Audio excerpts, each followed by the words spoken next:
नमस्ते महोदय। नमस्ते गुरु। अथ मंत्रपाठः।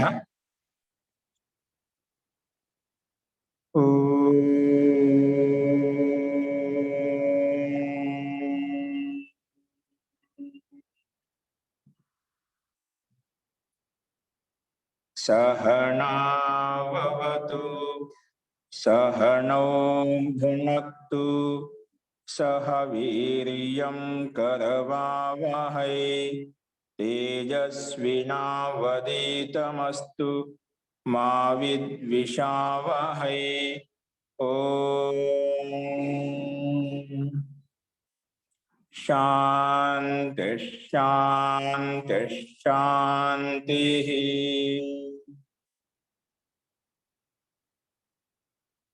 सर्वेभ्यो नमः।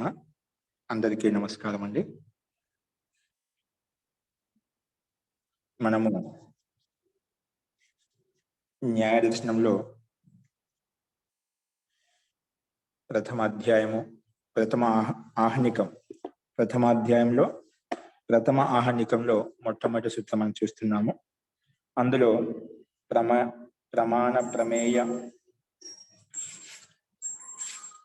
ప్రమాణ ప్రమేయ సంశయ ప్రయోజన దృష్టాంత సిద్ధాంత అనే ఈ తత్వాల వరకు మనం చూశాము. ఇందులో ప్రమాణ ప్రమేయ ఈ రెండు తత్వాలతోనే మనము సూత్రరచన చేయవచ్చు కదా.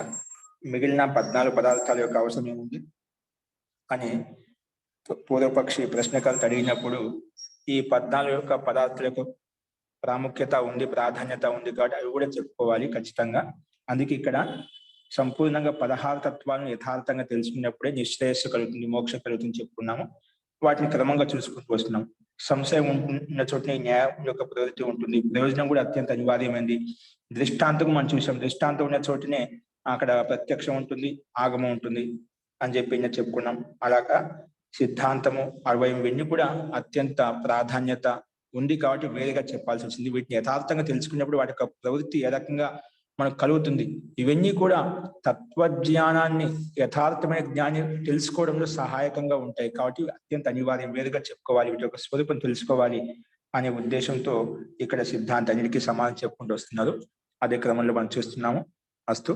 సో నేను చెప్పిన పాఠంలో ఎవరికైనా ఇంకా సందేహాలు ఉంటే అవి చెప్పండి, లేదంటే మనం ముందుకు వెళ్దామండి.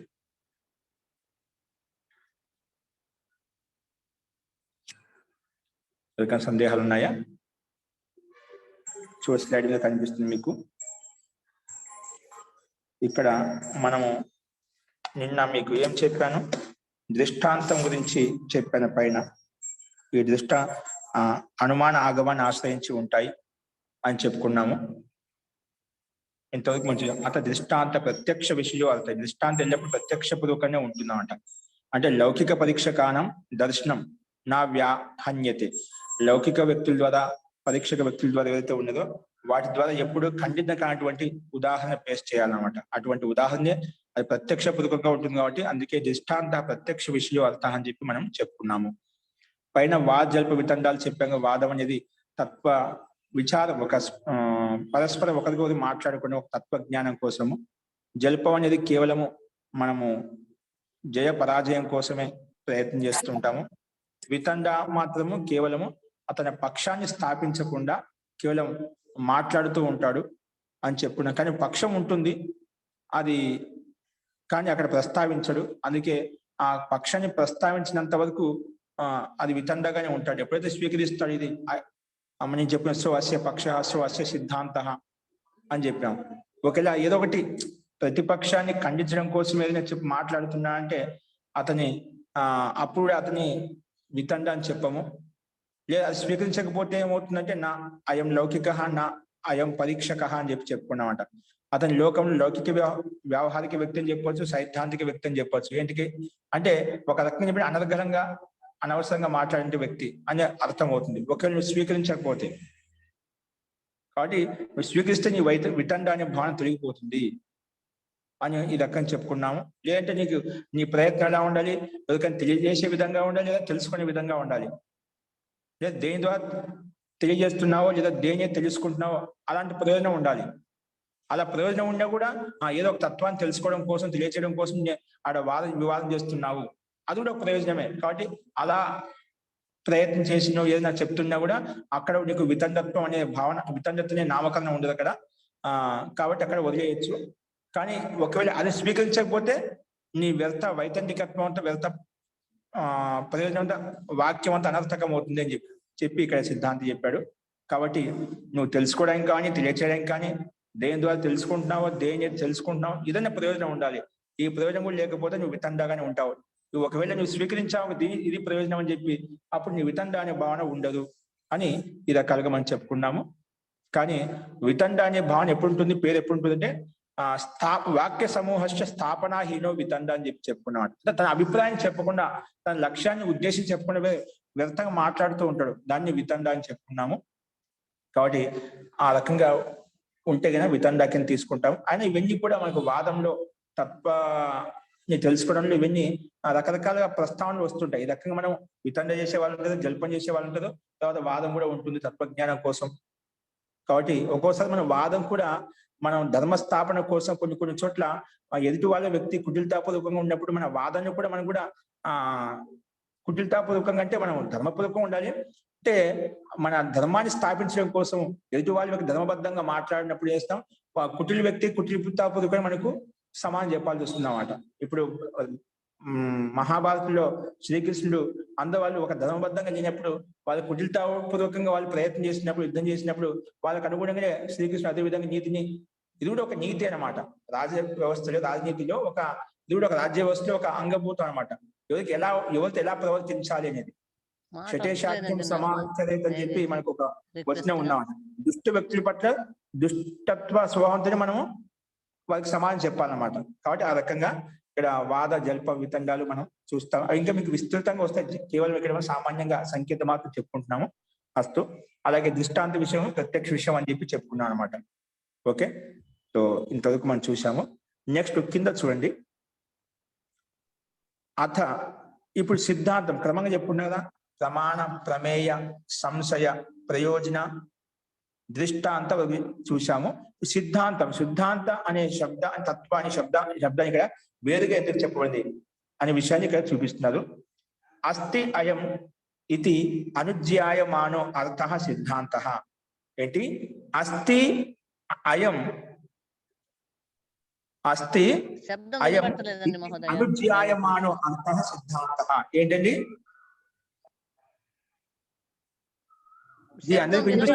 పాఠం వచ్చిందని శబ్దం వినబట్టలేదు.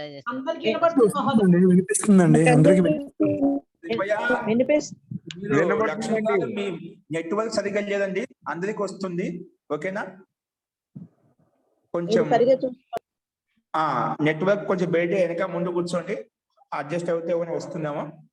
అస్తు. సిద్ధాంతం అంటే ఏమిటి? మనకు ఈ 16 తత్వాలు సిద్ధాంతం ఉంది కాబట్టి ఆ సిద్ధాంతం అంటే ఏమిటంటే దానికి పరిభాషగా చెప్పారు. అస్తి అయం ఇది అనుజ్యాయమానో అర్థ సిద్ధాంత. వారికి ఫోన్ చేసి చెప్పండి ఒకసారి. అమ్మా అందరికి వినిపిస్తుందమ్మా. వారికి ఈ మాట కూడా వినిపించడం లేదు, అందుకే వాళ్ళు ఇబ్బంది పడుతున్నారు. నాకు వినబడతలేదు అసలే సౌండ్. పాఠం వచ్చిందా సౌండ్ వినబడతలేదు. ఒకసారి ఆఫ్ చేసి మళ్ళీ రమ్మనండి మహోదయ. ఇందాక నాకు కూడా అలానే అయింది.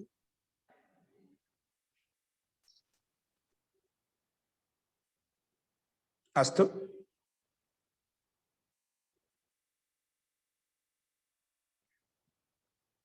సరే అండి. సిద్ధాంతం పరిభాష మనం ఈ రకంగా చెప్పబడిందంటే ఇక్కడ ఇది కూడా ప్రమేయ అంతర్గతం తీసుకోవచ్చు. ప్రమేయ అంతర్గతం ఉన్నప్పటికీ కూడా అక్కడ తీసుకోకుండా అక్కడ దీన్ని కూడా ప్రమేయం. స్పీక్ వస్తలేదండి నాకు అసలే.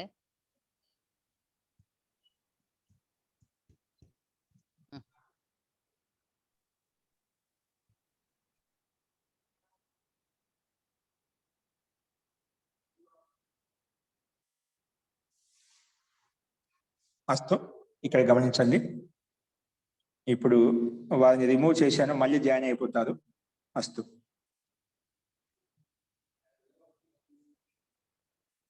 ఇక్కడ సిద్ధాంతకి మన పరిభాష ఏం చెప్పుకున్నామంటే అస్థి ఇయం ఇది అనుజ్యాయమానో అర్థ సిద్ధాంత. అంటే అస్థి ఇయం అనుజ్యాయం అంటే ఇది ఇలాగే ఉంది, ఈ రకంగా ఉంది, ఇలాంటి అనుభూతి ఏదైతే కలుగుతుందో దాని సిద్ధాంతం. అంటే నిర్ణయాత్మకంగా అన్ని పరీక్షించిన తర్వాత ఏదో నిర్ణయం వస్తుందో దాన్ని సిద్ధాంతంగా తీసుకుంటాం. ఈ రకంగా ఉంది, ఇలాగే ఉంది అనే అర్థం ఎక్కడైతే బోధపడుతుందో అది మనము సిద్ధాంతంగానే తీసుకుంటామట. అది ఇక్కడ చెప్పబడింది.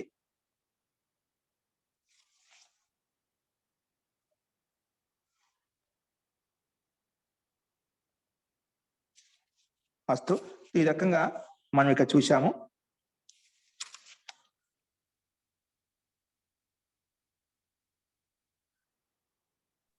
మహోదయ, ఈ అస్థి అయం మిథ్య నిర్జ్ఞానమానం అనేది అర్థం అవదు మహోదయ, ప్లీజ్ ఒక్కసారి కూడా అది.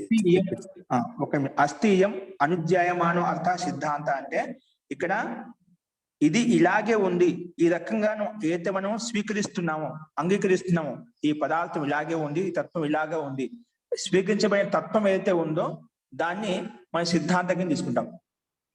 ఒక పదార్థం గురించి, ఒక వస్తువు గురించి మనం తెలుసుకుని ఇలా ఉంది, ఈ విధంగా ఉంది. ఇప్పుడు ఈ వస్తువు ఇలాగే ఉంది, దీనికి వేరే విధంగా లేదు, ఇలాగే ఉపయోగించుకో. ఒక వస్తువు ఉంది, ఒక యంత్రం ఉంది, ఈ యంత్రాన్ని ఇలాగే ఉపయోగించుకోవాలి, ఇది ఇలాగే ఆ యంత్రం తయారు అది ఉపయోగించబడుతుంది, ఇలాగే దీన్ని ఉపయోగించుకోవాలి. ఇంట్లో వస్తువు పదార్థం మొబైల్ ఉంది, దీనికి సిద్ధాంతం ఇది, ఈ సిద్ధాంతం ప్రకారం చేస్తేనే ఇలా నడుస్తుంది, లేదా ఇది పని చేస్తుంది, అది ఇలాగే స్వీకరించబడుతుంది. దీనికి అన్యతంగా తీసుకున్నా స్వీకరించబడట. అటు ఒక సిద్ధాంత ప్రకారంగా మనం తెలుసుకున్నప్పుడు ఏదైతే ఉందో, ఇదమిత్తం అని తెలిసినప్పుడు ఏదైతే ఉందో స్వీకరిస్తున్నామో అదే సిద్ధాంతం. అంటే ఇప్పుడు మనకు మొబైల్ తీసుకోండి, దీంట్లో ఏది ఎలా వాడుకోవాలని తెలిసినప్పుడు దాన్ని అన్ని తీసుకొని వాడుకుంటుంటాం. ఈ సిద్ధాంత ప్రకారం వెళ్ళి ఒక నియమ ప్రకారం వెళ్తే అన్ని ఓపెన్ అవుతూ ఉంటాయన్నమాట.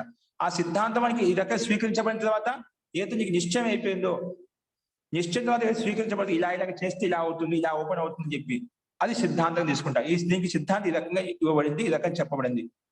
అలాగే స్వీకరించబడి ఏదైతే ఉందో దాన్ని సిద్ధాంతంగా తీసుకుంటాము, అది చెప్పాము ఇక్కడ. అనుజ్యాయమాన ఇక్కడ స్వీక్రియమానమైంది, దాన్ని సిద్ధాంతం అని చెప్పుకున్నాం. స్వీక్రియమానం అర్థం అయితే ఉందో, ఇది ఇలాగే ఉంది, ఈ రకంగా ఉందని తెలుసుకుని యథార్థం ఎప్పుడు తెలుస్తుందో అలాంటి అర్థం, స్వీక్రియమైన అర్థాన్ని ఇక్కడ సిద్ధాంతంగా మనం చెప్పుకున్నాం. అర్థమైంది? ఇప్పుడు ఏదైనా ఒక పని చేస్తున్నాం, పని చేసినప్పుడు ఇది ఇలాగే చేయాలని చెప్పి నీకు నిశ్చయం ఎప్పుడు అయిపోతుందో అప్పుడు అది దాని యొక్క సిద్ధాంతం ఈ రకంగా ఉంది చెప్పి అర్థం చేసుకుంటాడు. అది ఫైనల్ గా అనమాట. ఏదైనా ఆడవాళ్ళు ఒక పదార్థం చేస్తున్నారు, ఇలా చేసే విధి విధానం ఇలాగా ఉంది, ఇలాగే చేస్తే ఇలా ఉంటుంది, అది ఇంకా ఫైనల్ గా అనమాట. ఇది ఇలాగే ఉంది, ఇలాగే చేయాలి, ఈ రకంగా స్వీకరించాలి. అట్లా ప్రతి వస్తువు, ప్రతి పదార్థంలో మనం స్వీక్రియమైన అర్థం ఏదైతే ఉందో ఇలాగే ఉంది అని చెప్పి దాన్నే సిద్ధాంతంగా చెప్పబడింది. అందుకే అస్థియం అనుజ్యాయమాన అర్థ, అది ఇదే విధంగా స్వీకరించబడుతుంది అనే అర్థాన్ని అయితే ఉందో ఇది సిద్ధాంతంగా మనం చెప్పుకుంటాం. ఓకేనా? సో సచ ప్రమేయం, ఇదేంటి ప్రమేయం అంటే ఇది ప్రమేయం అంతర్గతం. ఎందుకంటే ఈ సిద్ధాంతం అని తెలుసుకుంటాం. మనం ఏం చెప్పుకున్నామో ప్రమేయం అంటే ఏదైతే దేని ఏది తెలుసుకుంటున్నామో దాన్ని ప్రమేయం అంటాం. కాబట్టి ఇప్పుడు సిద్ధాంతం తెలుసుకుంటున్నాం అంట, ముందు మనకు తెలియదు, ఈ సిద్ధాంతం తెలియదు. దాన్ని పరీక్షించిన తర్వాత 4 రకాలుగా విచారించిన తర్వాత ఆ సిద్ధాంతం తెలుసుకుంటామట. తెలుసుకునేది కాబట్టి ఇది ప్రమేయ అంతర్గతం మనం తీసుకోవచ్చు. ప్రమాణ ప్రమేయ రెండులో ప్రమేయ అంతర్గతంలో ఈ సిద్ధాంతం తీసుకోవచ్చు. వేరుగా ఎందుకు చెప్పబడ్డామంటే ఎందుకోసమే ఇక్కడ చెప్పబడింది. ఎందుకంటే దానికి సమానం చెప్తున్నాడు.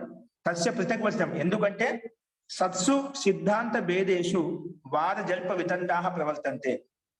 ఈ సిద్ధాంతం ఉన్నప్పుడే వాదము, జల్పం, వితండి ఇవన్నీ ఉత్పన్నమవుతాయండి. ఒక సిద్ధాంతం తెలుసుకున్నప్పుడే వాద జల్ప వితండాలు ఉత్పన్నమవుతాయన్నమాట. కాబట్టి నా అతో అన్యథా ఇది, ఈ సిద్ధాంతం తెలుసుకున్నప్పుడే మనకు ఏది ఇది అవునా కాదా, ఇలాగే ఉందా లేదా, ఇది ఇలాగే ఉపయోగించుకోవాలా లేదా వేరే విధంగా ఉపయోగించుకోవాలా అనే విషయాల్ని కూడా ఎలా తెలుస్తాయి? ఇది వాదం ద్వారా, జల్పం ద్వారా, వితండ ద్వారా. అంటే ఇవన్నీ మనకు మధ్యలో ఈ సిద్ధాంతం తెలుసుకుంటే ఇవన్నీ సమస్యలు వస్తాయన్నమాట. అది మనం వాదం ద్వారా విచారపూర్వకంగా మనం మాట్లాడినప్పుడు, దాన్ని పరిశీలించినప్పుడు ఏమవుతుందంటే ఒక తత్వాన్ని వైపు వస్తాడు. ఆ తత్వం ద్వారా ఒక యథార్థమైన జ్ఞానం స్థిరపడుతుంది. అది మనము సిద్ధాంతంగా తీసుకొని దాన్ని స్వీకరిస్తామట. కాబట్టి ఈ రకంగా దీని ద్వారా ఈ సిద్ధాంతంలో భేదాలు ఉండేటువంటి, ఎందుకంటే నీ సిద్ధాంతం భిన్నంగా ఉండొచ్చు, నా సిద్ధాంతం భిన్నంగా ఉండొచ్చు. ఇప్పుడు చాలా రకరకాలుగా సిద్ధాంతం, ఒక్కొక్కరు ఒక రకమైన సిద్ధాంతం ప్రకారంగా అందరూ పనిచేస్తూ ఉన్నామట. అది పౌరాణికులు కావచ్చు, వైదికులు కావచ్చు, ఇంకా రకరకాలుగా భిన్న భిన్న క్షేత్రాల్లో పనిచేసే వాళ్ళు కావచ్చు. అందరికి సిద్ధాంతం భిన్న భిన్నంగా ఉన్నాయి. కానీ మనం ఒక తర్క వితర్కం ద్వారా ఎవరి ద్వారా ఖండించబడకుండా మనం ఒక నిర్ణయం తీసుకున్నాం అనుకోండి, అది సిద్ధాంతం పరిగణించబడుతుంది. 10 మందిలో ఏదైతే స్వీకరించబడుతుందో, స్వీకరించబడిన అర్థం ఏదైతే ఉందో అది సిద్ధాంతంగా మనం తీసుకుంటాం అన్నమాట. సో ఇవన్నీ సిద్ధాంతం నిర్ణయించుకునేటప్పుడు ఈ వాద్యాలు విధంగాలు కూడా ప్రవృత్తమవుతాయి. అక్కడ వేరే మార్గం లేదు, అక్కడ మనకి ఈ న్యాయం పనిచేస్తుంది, అక్కడ ఈ ప్రమాణాలు పనిచేస్తాయి. ప్రమాణపూర్వకంగానే ఆ సిద్ధాంతాన్ని మనం తెలుసుకుంటాము అని చెప్పి ఇక్కడ మనకు చెప్పబడింది. చూడండి కింద పక్కన మీకు స్లైడ్ మార్చండి. అందుకే నా అథో అన్యత అయితే ఇది కాకుండా వేరే అన్య మార్గం లేదు. మనం ఏదైనా తెలుసుకోవాలంటే ఇక్కడ ప్రమాణం న్యాయం పనిచేస్తున్నాం, న్యాయపూర్వకంగానే ప్రమాణపూర్వకంగానే ఆ వస్తుతత్వాన్ని పదార్థాన్ని తెలుసుకుంటాము అని ఇక్కడ చెప్పబడింది. చూడండి అదే విషయాన్ని కొంచెం ఇక్కడ ఓపెన్ చేసి చెప్పారు, మీకు స్పష్టమవుతుంది. అది ఎలా తెలుసుకోవాలి, సిద్ధాంతం ఎలా నిరూపించబడుతుంది, ఎలా తెలియచేయబడుతుంది అనేది ఒక ముఖ్య ఘటన ఇక్కడ చెప్పబడుతుంది. చూడండి, సాధనీయార్థస్య యావతి శబ్ద సమూహే సిద్ధి పరిసమాప్యతే. అంటే తెలుసుకోవాల్సిన అర్థం శబ్ద సమూహంలోంచి తెలుసుకోవాల్సిన అర్థం ఎంతైతే ఉందో, అంటే శబ్ద సమూహే సిద్ధి యావతి శబ్ద సమూహే సిద్ధి సాధనీయ అర్థం ఏదైతే ఉందో అది అక్కడ పరిసమాప్తం అవుతుంది అన్నమాట. అంటే శబ్ద సమూహంలో అంటే ఇప్పుడు మనకు చెప్పుకుంటాను ప్రతిజ్ఞ, హేతు, ఉదాహరణం, నిగమనం, ఉపనయనం చెప్పి ఇవి ఒక అర్థతత్వాన్ని సాధనీయ అర్థస్య అంటే తెలుసుకోవాల్సిన అర్థం ఏదైతే ఉందో ఆ అర్థాన్ని యావతి శబ్ద సమూహే సిద్ధి అంటే ఏ శబ్ద సమూహంతో దాని యొక్క సిద్ధి ఉంటుందో ఆ సమూహాన్ని తెలుసుకున్నప్పుడు దాని యొక్క సాధనీయమైన అర్థం తెలుసుకోవాల్సిన అర్థం ఏంటో అక్కడ పరిసమాప్తం అవుతుంది అన్నమాట. అది శబ్ద సమూహం ద్వారా అది పరిసమాప్తం అవుతుంది. ఏదో నువ్వు కథనం చెప్పావు అది వాక్యం సిద్ధించలేదు, అది సిద్ధాంతం కాదు. నేను చెప్పాను అది సిద్ధాంతం కాదు. మనకు సమూహం ద్వారా యావతి శబ్ద సమూహే ఆ శబ్ద సమూహం ద్వారా ఏదైతే మనకు సిద్ధించబడుతుంది, నిరూపించబడుతుందో అంటే తర్క వితర్క పూర్వకంగా దాన్ని ఎవరు ఖండించబడదు. ఇది నీ మతం, ఇది నా మతం అవ్వదు. అన్ని మతాల వాళ్ళు అంగీకరించే విధంగా ఏదైతే నిరూపించబడుతుందో అది సిద్ధాంతం అన్నమాట. సిద్ధాంతం ఎప్పటికీ ఒకటే ఉంటుందన్నమాట. నువ్వు అనుకునే సిద్ధాంతం కాదు, నేను అనుకునే సిద్ధాంతం కాదు, 10 మంది స్వీకరించిందే సిద్ధాంతం అన్నమాట. అది వాక్య సమూహం ద్వారా శబ్ద సమూహే యావతి సాధనీయ అర్థం ఏదైతే ఉందో, తెలుసుకోవాల్సిన అర్థం ఏదైతే ఉందో అది ఎక్కడైతే పరిసమాప్తం అవుతుందో అదే మన సిద్ధాంతం తీసుకోవాలి. అది ఎలా తెలుస్తుంది అంటే పక్కన చెప్తా, తస్య పంచావయవాహ ప్రతిజ్ఞాదయ సమూహ అపేక్షయ అవయవాహ ఉచ్యంతే. ఆ పంచావయవాహ పంచావయవ ఏంటివి? ప్రతిజ్ఞాదయ. ప్రతిజ్ఞ అంటే ప్రతిజ్ఞ, హేతు, ఉదాహరణ, నిగమనం, ఉపనయనం, ఈ 5 అవయవాలు ఉంటాయి. వీటిని పంచావయవాహ అంట. ప్రతి అవయవం దీంట్లో ఏదో ఒక అవయవం ద్వారా నేను ప్రతిజ్ఞ చేశాను, ఈశ్వరుడు ఉన్నాడు. ఈశ్వరుడు ఉన్నా అంటే నేను చెప్పాను కదా నాకు సిద్ధాంతం. ఇంకొక వ్యక్తి ఈశ్వరుడు లేడు అంటాం. లేడనే సిద్ధాంతం అతనికి అది ప్రమాణం కావచ్చు, ఉన్నాడనే విషయం మనకు నాకు ప్రమాణం కావచ్చు. కానీ ఉన్నాడు లేడనడానికి 10 మంది దాన్ని ఇలా స్వీకరిస్తున్నారు. అది తర్కపూర్వకం నిరూపించినప్పుడు ఎప్పుడు ఉన్నాడు అంటే నువ్వు నిరూపించాలి, అది లేడు అంటే అతను నిరూపించాలి. అది ఎలా నిరూపించగలుగుతాము? ఈ పంచావయవ పద్ధతి ప్రకారంగా, అనుమాన పద్ధతి ప్రకారంగా మనం తర్క వితర్కం చేసి మనం తెలుసుకుంటామంట. ఆ పద్ధతి ఏంటంటే ఇక్కడ పంచావయవ అంటే ప్రతిజ్ఞాదయ. ఈ ప్రతిజ్ఞాదయ అంటే ప్రతిజ్ఞ, హేతు, ఆది శబ్దం చేత ప్రతిజ్ఞ, హేతు, ఉదాహరణ అంటే దృష్టాంతము, నిగమనము, ఉపనయనం, ఈ 5ను పంచావయవాలు అంటామంట. ఈ సమూహ అపేక్ష, ఈ సమూహం ఏదైతే ఉందో పంచావయవాలను, పంచ అవయవుల యొక్క సమూహం ఏదైతే ఉందో ఆ సమూహాన్ని ఇక్కడ అవయవాహ ఉచ్ఛేదం, అవయవాల కింద చెప్పుకుంటాము. అంటే ఈ పంచ అవయవముల ద్వారా మనకు సాధనీయమైనటువంటి అర్థం అయితే ఉందో, తెలుసుకోవాల్సిన అర్థతత్వం అయితే ఉందో, అది ఆత్మ పరమాత్మ కావచ్చు, ఇంకా లౌకిక విషయంలో ఏదైనా కావచ్చు, భౌతిక విషయం ఏదైనా పదార్థం కావచ్చు. ఈ పంచ అవయవుల ద్వారానే ఆ వస్తుతత్వాన్ని, పదార్థాన్ని, ఆ తత్వాన్ని తెలుసుకుంటాము. ఇప్పుడు దీని ద్వారా తెలుసుకున్న తర్వాత దాంట్లో ఏది ఖండించబడదండి, అంతా ఊహ తర్క వితర్క పూర్వకంగా చెప్పబడుతుంది కాబట్టి అది ఖండించబడదు, అది మనకు సిద్ధాంతం అవుతుంది అన్నమాట. కాబట్టి ఒక సిద్ధాంతాన్ని స్థాపించాలి అంటే ఈ పంచావయవ పద్ధతి మాధ్యమంతో మనం నిరూపిస్తాము. అందుకే సమూహ అపేక్ష అవయవాహ ఉచ్యంతే. ఈ అవయవాల ద్వారా మనం తెలుసుకుంటాం. దీంట్లో ఏమున్నాయి అంటే ఇక్కడ కింద చెప్తున్నారు చూడండి, మీకు తెలుస్తుంది. తేసు ప్రమాణ సమవాయ. అందులో ఏ రకంగా ప్రమాణం నిరూపించబడుతుందంటే తేసు, అందులో ప్రమాణ సమవాయ.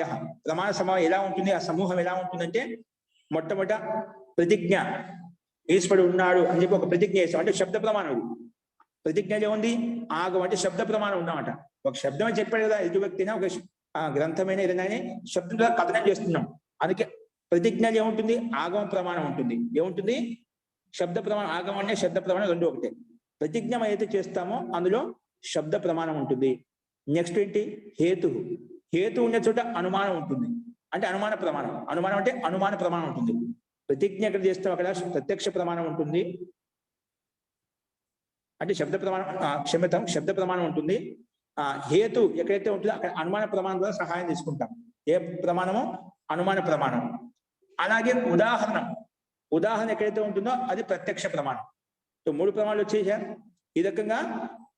ప్రతిజ్ఞలో శబ్ద ప్రమాణం ఉంది, హేతు ఎక్కడైతే ప్రస్తావిస్తే అక్కడ అనుమాన ప్రమాణం ఉంటుంది, ఉదాహరణ ఎక్కడైతే పేస్ట్ చేస్తామో అక్కడ ప్రత్యక్ష ప్రమాణం ఉంటుంది. ఎందుకంటే ఉదాహరణ ఎక్కడైతే పేస్ట్ చేస్తామో అది ప్రత్యక్ష పూర్వకంగా ఉండాలన్నమాట. లోకంలో ఉండే ప్రజలంతా కూడా తెలిసి ఉండాలన్నమాట. అంటే లౌకికమైన దృష్టాంతం అయితే ఉందో, ఉదాహరణ ఏందో అదే పేస్ట్ చేస్తామట, అది ప్రత్యక్ష పూర్వకం. హేతు అంటామా? ముందు చూసిన దాన్ని ఎక్కడో మళ్ళీ చూసినప్పుడు దాన్ని అనుమానం కింద మనం చెప్పుకుంటాం అన్నమాట. అలాగే ఆగమం అనేది శబ్ద ప్రమాణం. ఇప్పుడు ప్రతిజ్ఞ చేశాం ఈశ్వరుడు ఉన్నాడని చెప్పి. అగ్ని, పర్వతం అగ్నిమా అని చెప్పాను. పర్వతము అగ్నితో యుక్తమైంది. పర్వతము అగ్నిమాన్ అంటే అగ్నితో యుక్తమైంది. కారణం అంటే ఎలా చెప్తున్నాం అంటే ధూమత్వాత్ అంటే పొగ ఉండటం వల్ల ఈ పర్వతంలో కూడా అగ్నితో యుక్తమైంది. కొన్ని చోట్ల పర్వతాలు మండటం వల్ల అంటుకుంటూ ఉంటాయి కదా, కొండలలో ఒకసారి అగ్ని అంటుకోవడం వల్ల మొత్తం అంట అడవి అంతా అంటుకుంటూ పోతుంది. దాన్ని బట్టి మనకి ఒకటి ఏం ఆలోచించామో, పర్వతం అగ్నిమాన్, పర్వతం అంటే కొండ అగ్నితో యుక్తమైంది. ఇది ప్రతిజ్ఞ. దానికి నువ్వు ఏ ఆధారంగా చెప్తున్నావు? దానికి కారణం ఏంటి? హేతు ఏంటంటే దానికి హేతు ఏం చెప్పాడు? ధూమవత్వాత్ అంటే అది పొగతో యుక్తమై ఉండటం వలన. ఇప్పుడు పొగ అంటే అగ్ని కనిపించడం లేదు, మనకు దూరంగా ఉన్నాం. ఆ పొగను చూసి ఆ పర్వతంతో అగ్నితో యుక్తమైంది, ఆ పొగను చూసి మనం ఇక్కడ అనుమానించామట. దానికి ఉదాహరణ ఏంటి? ఉదాహరణ యథా మన పాకశాల, వంటశాల ఏదైతే ఉందో వంటశాల అనమాట. వంటశాల అంటే ఏ రకంగా ఉదాహరణ చెప్పే చేసాడు? మనం వంటశాలలో ప్రత్యక్షంగా మనం వంట చేసినప్పుడు అగ్నిని చూసాం. అగ్ని ఉన్న చోట పొగ ఉంటుంది, అగ్ని చోట పొగ ఉంటుందో మనకు తెలుసు అనమాట. కాబట్టి అగ్ని ఉన్న చోట పొగ ఉన్న ప్రత్యేకంగా చూసాం కాబట్టి ఇప్పుడు దూరంగా అగ్ని కనిపించకపోయినప్పటికీ కూడా ఆ పొగను చూసి మనం అనుమాన పడుతున్నాం అన్నమాట. కాబట్టి మనకు వంటశాలగా ఉదాహరణ మనం తీసుకొని చెప్పొచ్చు అన్నమాట ఇక్కడ. కాబట్టి పాకశాల అవుతుందో అక్కడ వంటశాలలో, పాకశాలలో మనం అగ్ని మండుతున్నప్పుడు అక్కడ పొగ కూడా వస్తుంది. ఆ ప్రత్యక్షమైన ఉదాహరణ మనం చెప్పాం కాబట్టి దాన్ని బట్టి అక్కడ పర్వతం అగ్నివంతమైంది అని చెప్పి ఇక్కడ నిరూపించాలి. దీనికి నిగమనం ఏమొస్తుంది? నిగమనంలో హేతుని నిరూపించాలన్నమాట. అంటే కాబట్టి ధూమవత్వంతో యుక్తమైంది కాబట్టి అది అక్కడ అగ్ని కూడా ఉంటుంది అని నిరూపిస్తామట. నిగమనాన్ని హేతులు తీసుకొని చూపిస్తాం. ఉపనయనం కాబట్టి ఈ రకంగా ధూమవంతంతో యుక్తమైంది కాబట్టి పర్వతం అగ్నివంతమైంది. అంటే ఏ విధంగా అయితే వంటశాలలో మనము అగ్ని చూసినప్పుడు అగ్నితో పొగ కూడా ఉందో, అలాగే అక్కడ కూడా పొగ ఉంది కాబట్టి పొగను బట్టి ఇక్కడ కూడా పర్వతం కూడా అంటే ఆ కొండ కూడా అగ్నితో యుక్తమైంది అని మనం చెప్పుకుంటామండి. ఈ రకంగా మీకు ఇంకా ఉదాహరణ చెప్తాను.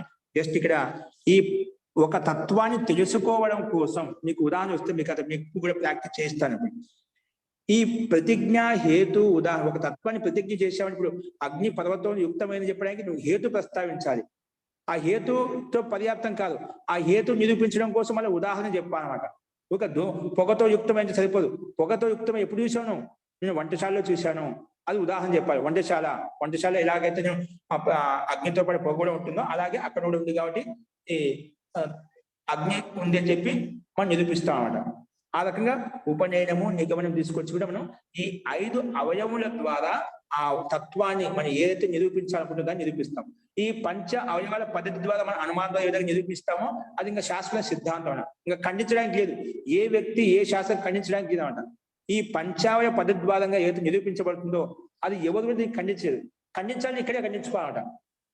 ఖండించాలంటే దానికి వాళ్ళు కూడా ఇదే విధంగా పంచావయ పద్ధతిని ప్రతిజ్ఞ, హేతు, ఉదాహరణ, నిగమనము, ఉపనయనము ఇవన్నీ కూడా వాళ్ళు ప్రస్తావన చేయాలన్నమాట. ఇప్పుడు ఉంది అంటే దానికి నిరూపించు, లేదు అంటే లేదంటున్నావు కదా, ఎలాగా ఈ పంచావయ పద్ధతి ప్రకారంగా నిరూపించాలన్నమాట. అప్పుడు మాత్రమే అది చెప్పబడుతుంది, అది నిర్ధారించబడుతున్నమాట. అదే సిద్ధాంతంగా తీసుకుంటాం. ఓకే, అస్తు జీ మహోదయ. జీ చెప్పండి. ఉపనయన అంటే చూసే యొక్క కన్ను అనే అర్థము. అక్కడ ఏది కాదండి. ఉపనయనం అంటే మనం ఏదైతే హేతు ప్రస్తావించామో దాన్ని నిరూపించాలి. కొండ అగ్నితో యుక్తమైందని చెప్పావు, దానికి కారణం ఏంటి? నువ్వు ఎలా చెప్పగలుగుతున్నావు అంటే పొగతో ఉంది కాబట్టి. అంటే పొగ అంటే ఏదైనా వాతావరణం బాగాలేనప్పుడు పొగలా కనిపిస్తుంది. అది నీకు హేతు సత్యం కావచ్చు, అసత్యం కావచ్చు, మిథ్య కూడా కావచ్చు. నువ్వు ఎలా చెప్తావు? పొగతో యుక్తమైన, పొగతో ఉంది కాబట్టి అది అక్కడ పొగతో అగ్నివంతమైందని చెప్పి అది హేతు ప్రస్తావించిన మాత్రాన్ని నిరూపించడం అన్నమాట. దాన్ని చెప్పడం కోసమే దాన్ని నిరూపించడం ఉదాహరణ చెప్తాం అన్నమాట. అంటే సమీపముగా చూసినది అని అర్థం వస్తుందమ్మా. ఏంటండి? సమీపముగా చూసినది అని అర్థం వస్తుందా ఉపనయనం? ఉపనయనం అంటే హేతు నిరూపించాలి. ఏ విధంగా అయితే మనం వంటశాలలో అగ్నిని చూసామో, అగ్ని ప్రత్యక్ష ప్రమాణాలు, అలాగే ఇక్కడ కూడా ధూమం ఉంది. ధూమం ఉంది, దీన్ని బట్టి అగ్ని కూడా ఉంటుంది. అదే ఉదాహరణ ప్రత్యక్ష ప్రమాణం లాగా ఉపనయన. ప్రత్యక్ష చెప్పారా? ఇది ప్రత్యక్ష ప్రమాణం అన్నమాట. ఇది ప్రత్యక్ష ప్రమాణం అన్నమాట. ప్రత్యక్షంగా వంటశాలలో మనం చూసాం కదా, ఆ ప్రత్యక్ష ఉదాహరణ చూపించాం. అక్కడ మనకు చాలా మందికి మనకు తెలియదు అనమాట. ఏం తెలియదు? ఒక పొగను చూసి మా అగ్ని ఉందని చెప్పడం మనకు ప్రత్యక్షం చూసాం కాబట్టి వారికి సమాధానం చెప్తున్నాం అంట. పొగతో యుక్తమైంది కాబట్టి అక్కడ అగ్ని ఉంటుంది, కనిపించకపోయినా కూడా అగ్ని ఉంటుంది చెప్పాం. ఎందుకంటే మనం వంటశాలలో మనం ప్రత్యక్షంగా చూసాం కాబట్టి, ప్రత్యక్షంగా చూసిన దాన్ని ఇప్పుడు మన అనుమానం ద్వారా చెప్తున్నాం అంట. అందుకే ఈ ఉదాహరణ అనేది, దృష్టాంతం అనేది ఏంటి? ప్రత్యక్ష ఉదాహరణ, లౌకిక ఉదాహరణ. లౌకిక ఉదాహరణ ప్రతి ఒక్కరికి అనుభవం వేద్యమైంది. వంటశాలలో మనం వంట చేస్తే అగ్ని ఉంటుందని తెలుసు కాబట్టి ఇక్కడ అదే విధంగా అర్థం చేసుకోవాలి మనం. ఓకేనా? ఇది మనం చూపించాలన్నమాట. దీన్ని